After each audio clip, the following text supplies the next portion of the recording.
بسم اللہ الرحمن الرحیم والصلاة والسلام علی رسولہ الکریم اما بعد۔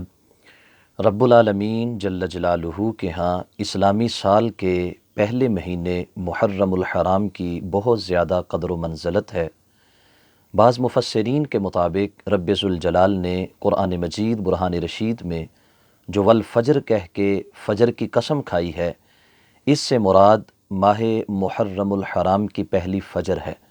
یعنی رب ذوالجلال اسلامی سال کے پہلے دن کی قسم اٹھا رہا ہے، جو بلا شبہ اسلامی سال کے پہلے مہینے کے پہلے دن کی عظمت پر دلالت کرتی ہے۔ ہمارے آقا صلی اللہ علیہ وسلم ارشاد فرماتے ہیں کہ رب ذوالجلال کے ہاں رمضان کریم کے روزوں کے بعد سب سے زیادہ ثواب کے اعتبار سے ماہ محرم الحرام کے روزے ہیں، اور ایک فرمان کے مطابق ماہ محرم کا ایک روزہ اللہ کے ہاں ایک مہینے کے روزوں کے برابر ہے۔ پھر بطور خاص یوم عاشور یعنی 10 محرم الحرام کے روزے کے متعلق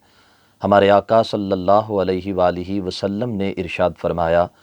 کہ جو 10 محرم الحرام کا روزہ رکھے گا،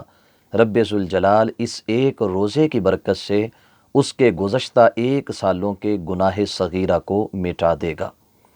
نبی مہربان صلی اللہ علیہ وسلم کو خبر دی گئی کہ اہل کتاب یعنی یہود و نصارہ بھی یوم عاشور یعنی 10 محرم الحرام کا روزہ رکھتے ہیں، تو آقا کونین صلی اللہ علیہ وسلم نے فرمایا کہ یہود و نصارہ کی مشابہت اختیار نہ کیا کرو۔ بحیثیت مسلم ہمیں عبادات میں بھی ان کی مشابہت اختیار کرنے سے منع کیا گیا،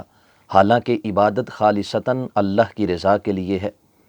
عبادت میں اگر خلوص نہ ہو تو وہ عبادت ناقابل قبول ہے۔ اس کے باوجود ہمیں یہ کہا گیا کہ عملی صورت بھی اس عبادت کی یہود و نصارہ کے مشابہ نہیں ہونی چاہیے۔ اسی لیے آپ نے ارشاد فرمایا کہ ہم 10 محرم الحرام کا روزہ رکھتے ہیں، آئندہ سال رب ذوالجلال کی توفیق سے ہم 9 محرم الحرام کا روزہ بھی رکھیں گے۔ اس حدیث کے راوی حضرت عبداللہ بن عباس رضی اللہ تعالی عنہما فرماتے ہیں کہ آئندہ سال سے پہلے ہی ہمارے آقا صلی اللہ علیہ وسلم آپ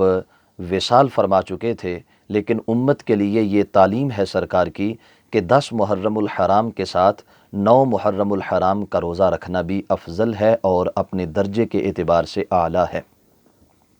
بعض فقہا نے صرف 10 محرم کا روزہ رکھنا اس کو مکروہ قرار دیا، اور کراہت کی وجہ یہود و نصارہ سے مشابہت ہے، لیکن بعض فقہا یہ کہتے ہیں کہ 10 محرم الحرام اور اس کے ساتھ 9 اور 11 محرم الحرام کے روزوں کو اگر دیکھا جائے تو 9، 10 اور 11 یہ 3 مسلسل روزے رکھنا یہ اعلیٰ ہے اپنے ثواب کے اعتبار سے، اور اگر کوئی 9 اور 10 کا روزہ رکھے تو یہ اپنے درجے کے اعتبار سے اس اعلیٰ سے تھوڑا کم ہے، اور اگر فقط 10 محرم الحرام کا روزہ رکھا جائے تو یہ درجے کے اعتبار سے کمتر ہے، نہ تو یہ ناجائز ہوگا نہ ہی یہ حرام ہوگا۔ یعنی اگر ایک مسلمان